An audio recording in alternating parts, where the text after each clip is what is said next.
Welcome to Sugar Pills, a practical guide to self-care, where your host, writer, actor and producer Candy Washington helps you live a more joyful life with a cheeky dash of pop culture news. Be sure to subscribe, leave a 5-star review and join the conversation on Instagram at Candy Washington. Let's go! Hello, everyone, and welcome back to Sugar Pills, a practical guide to self-care. As always, I am your host, Candy Washington, and I cannot wait to help you lead a more joyful life. But before we dive into today's episode, which is how to turn self-love into couple goals, well, rather power couple goals, don't forget to check out the description box below, or you can pick up some one-on-one coaching. You can join our VIP Facebook group. You can get our self-love journal, the Art of Self-Love Masterclass. There's just so many things down there. There's free stuff, courses, books, all of it. So check it out below before we dive in. And don't forget to subscribe to this channel, like the video, and share this with a friend, because your journey to self-love is always better with a little bit of support. So with that, let's dive in. So how do you turn self-love into power couple goals? So what I mean by that is, how do you take the loving relationship that you have with yourself and use those same tools and translate it into a healthy and thriving romantic relationship? That is what I mean by that. That's what I mean by power couple goals. Hashtag power couple, that's all great and fun, and watching all the cool couples. But what I really mean is, how do you take a loving relationship to yourself and then use that to create a healthy and thriving and happy and committed romantic relationship with your partner? I'm going to tell you how.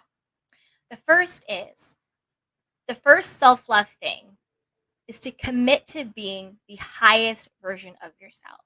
That means seeing yourself through a lens of love, of grace, of compassion, of giving yourself the benefit of the doubt that you are stepping into the highest version of yourself. Take that same concept and apply it to your partner. Sorry, guys. One sec. Take that same concept and apply it to your partner. See your partner through the lens of love, of grace, of forgiveness, and compassion. A lot of times in our relationships, we default to thinking and seeing the worst in our partner. Oh, he hasn't called me back. He hasn't texted me back. He must be cheating. Or, he's not doing this, this, and this. It must mean that. Or she's doing this, this, and this. It must mean that. Or that's just how he always is. That's how she always is. I knew I couldn't trust you. I knew this, right? Sometimes we default to thinking the worst and seeing the worst, because it's a defense mechanism. We're trying to protect ourselves from being hurt. So if the worst actually is, it's like, see, I told you, I knew it, all of that stuff. You're really just trying to protect yourself from getting hurt, because there's a part of you that believes you don't deserve good, or bad things always happen to you, or your relationships never work out, or people always leave, or people always cheat, right? So you're really trying to protect yourself. But what you're actually doing is sabotaging the relationship, because you don't expect the best. You don't see your partner in the best. So then you don't get the best, right? But if you learn to see your partner through the lens of love, of grace, of benefit of the doubt, of forgiveness, of having the default be expecting the best out of your partner, then that's cultivating a loving relationship. For example, if you expect that your partner is honest, if you expect that your partner is faithful, if you respect your partner, if you trust your partner, then that gives your partner the incentive not to lose your trust and not to lose your love. And then they're going to want to show up and meet the vision that you have of them. And don't get this confused when people say, oh, well, I see the potential in him. I see the potential in her. I'm not saying that. I'm not talking about seeing the potential in someone and they're not showing, they're not there yet. I'm talking about seeing the highest version of that person. And those are two different things. Potentiality and the highest version are two different things. Like, say someone you're like, "Wow, well, he has the potential to make a lot of money, or he has the potential to be faithful, or he has the potential to be this amazing person, or he, she, they, whatever." That's one thing. That's more wishful thinking. That is more wanting to change someone.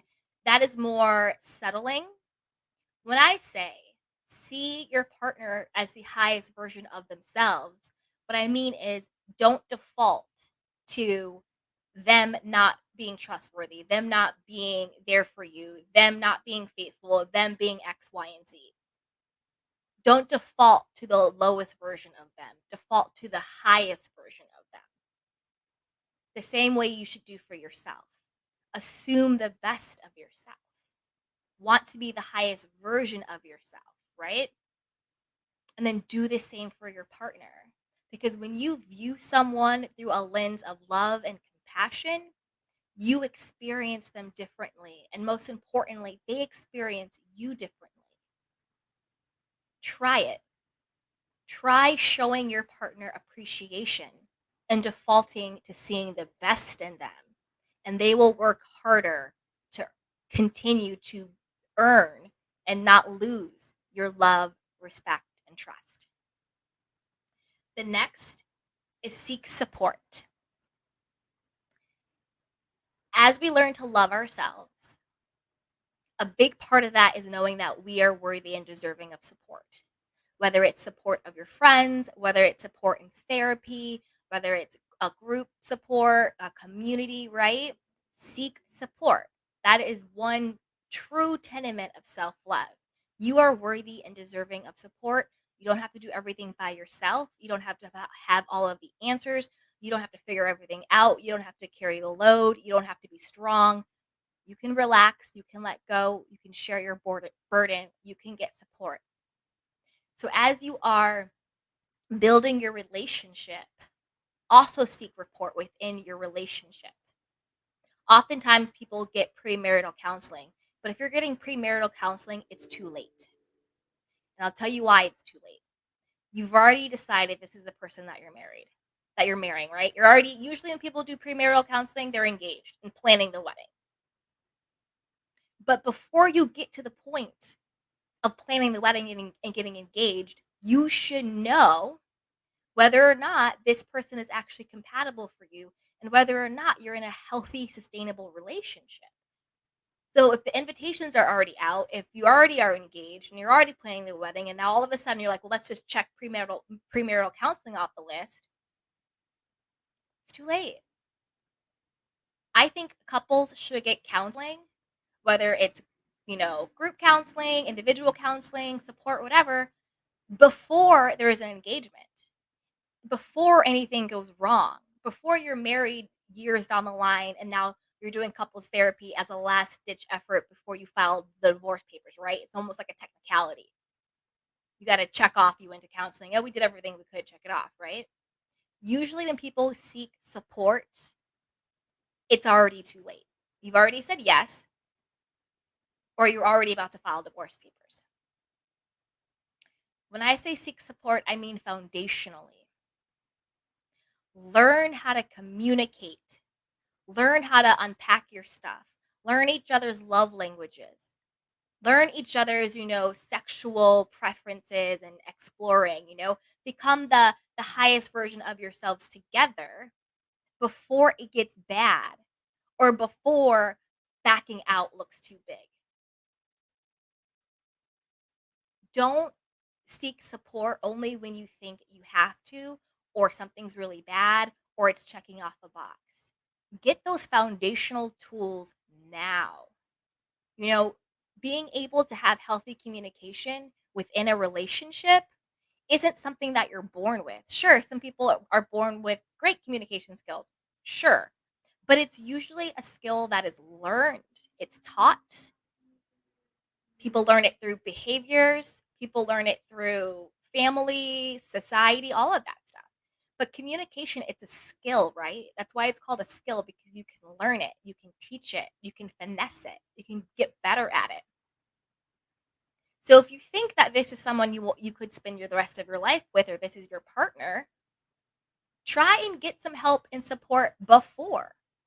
Get those foundational stuff down so the foundation of your relationship is strong.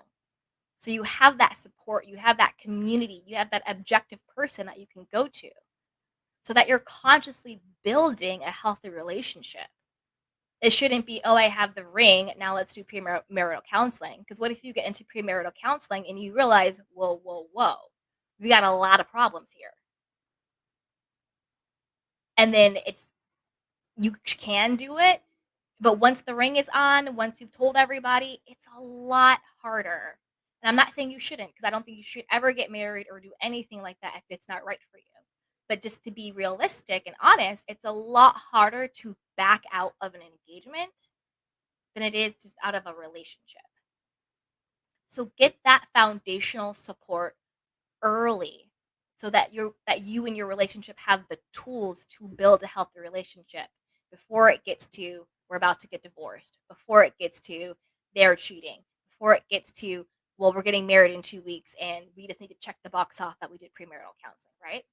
Get that support early on. The next is shift your mindset and perspective from are we going to get through this to how are we going to get through this? And that's the same way you should look at yourself and your relationship. So when something happens in your life, right? Like you have a crisis or something goes wrong or just anything that's a tough moment, having a mindset of self-love is not am I going to get through this? Am I going to find a way? Is this going to work out? But it's how am I going to get through this? I know I'm going to get through this. I actually don't even might not even know how, but I know that I will. Right? It's a resiliency, it's a persistence, it's a knowing, it's a commitment. So when you are rooted in self-love, you might have storms, things may happen, but you never give up on you. And that's how you should approach your relationship too. It's not are we going to get through this, but how are we going to get through this? But I also want to preface that with if it's a big thing that is a non-negotiable or it is really bad, don't use this as an excuse to stay when you know you should leave. So that's not what I'm talking about. This mindset shift of how are we going to get through this is not a way to justify any type of abuse or anything along that. So I want to be very clear that if there's something really going on and you need to get out, get out. Don't say, "Oh, how are we going to get through this?" and use that as an excuse to stay in something that's fundamentally unhealthy. That's not what I mean. I mean, in general, relationships can have ups and downs, things can happen.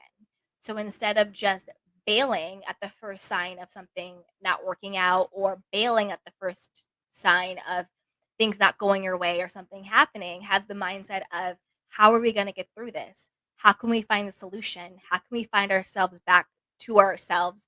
How can we get through this? Rather than are we going to get through it or bailing? That's what I mean. Couples who are truly committed to each other don't think, will we get through this? But when, right? Have that level of commitment to yourself and to your relationship. The next is take ownership and responsibility.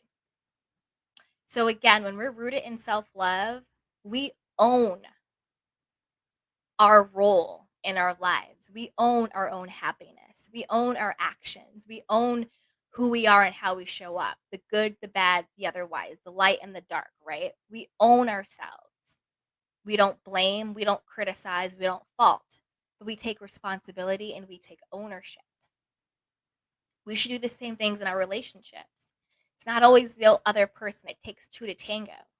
So when you're having difficulties or things are going on, how do you take responsibility for your side of the street? How do you take responsibility of the role that you played?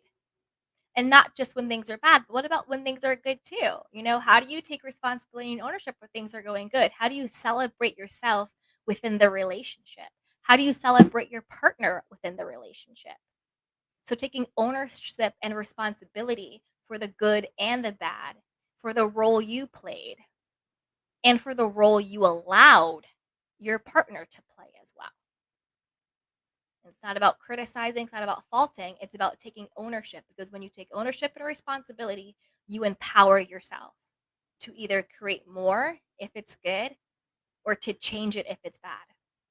But you cannot be empowered in a relationship if you don't feel like you have any responsibility or ownership in it. So don't become a victim and don't give away your power. Take ownership and responsibility of who you are and how you show up. And then you empower yourself to either create more love and joy or to change it if it's not love and joy and happiness. The next is never stop choosing and dating yourself. I don't mean selfish in the derogatory sense. It's not choosing yourself to the detriment of somebody else, but don't lose your identity of who you are in your relationships. Because remember, when you're rooted in self love, you know that your well being, how you feel, is your best and most important priority. Taking care of yourself is important. It's a priority, and you matter, and you're valuable, and you're worthy. You know that. So take that same sense of self love in your relationship.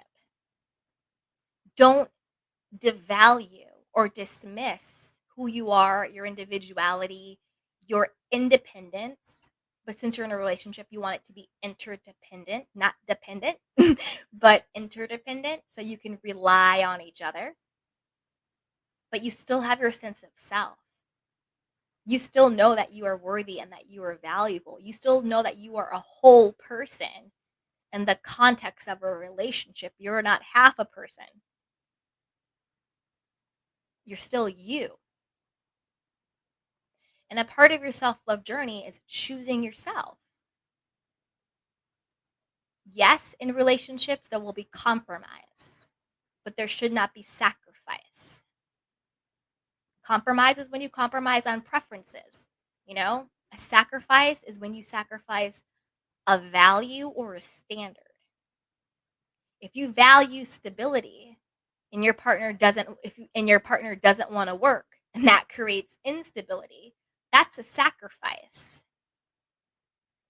If you value stability and your partner wants to work remotely, but you maybe not really want him to work remotely, but you allow it anyway, that's a compromise.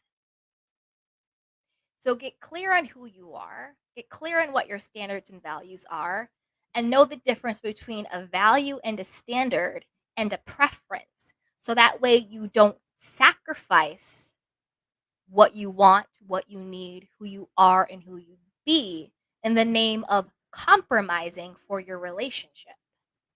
Okay, there are two different things. So never stop choosing yourself. And the moment you stop choosing yourself, that will breed resentment, guilt, and blame, hostility, and tension, and passive aggressiveness within your relationship. Everything I've given up for you, everything that I do for you. You don't do anything for me. You don't give up anything for me, right? Still have healthy boundaries. Still choose yourself. Still know who you are within the context of your relationship. And that's how you have a healthy dynamic with your partner. That's how you show up fully and they can show up fully, and you can create a partnership. The next is have a self-care routine for your relationship. So like we have our own self-care routines, right? Where we can go for a jog, we can journal, we can meditate, we can seek support, we can go in nature, we can do whatever. We can take a spa day, we can relax, sing, be creative, all of the things that we do to take care of ourselves. Have a self-care routine for your relationships. How many times do you hear a couple say, we don't talk anymore? We don't date anymore.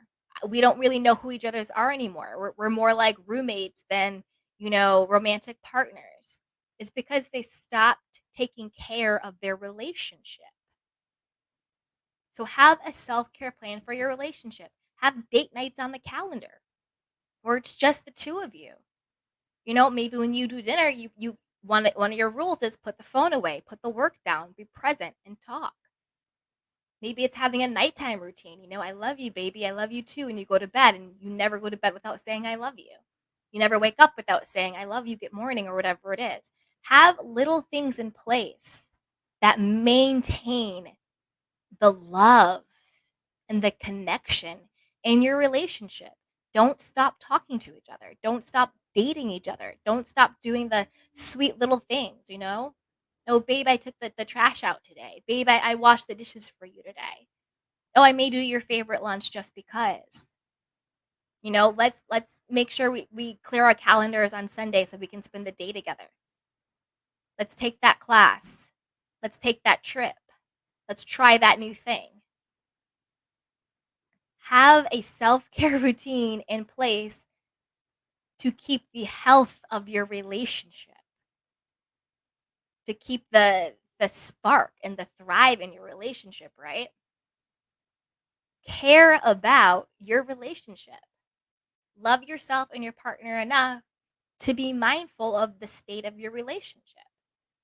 The same way you do with your own well-being. When you need to take time for yourself, when you need to rest and reset, when you need to do you, when you need to do whatever, use that same time and care for your relationship as well. So there you have it. That is how you turn self-love into power couple goals. So if you have any questions, you can just comment or DM or whatever you need. And if you need some more support, just check out everything in the description box in the show notes. We have courses and books in our VIP Facebook group. And don't forget to subscribe to the channel, like this video, and share.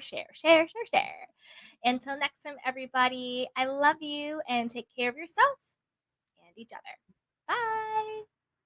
Welcome to Sugar Pills, a practical guide to self-care, where your host, writer, actor, and producer Candy Washington helps you live a more joyful life with a cheeky dash of pop culture news. Be sure to subscribe, leave a 5-star review, and join the conversation on Instagram @Candy Washington. Let's go!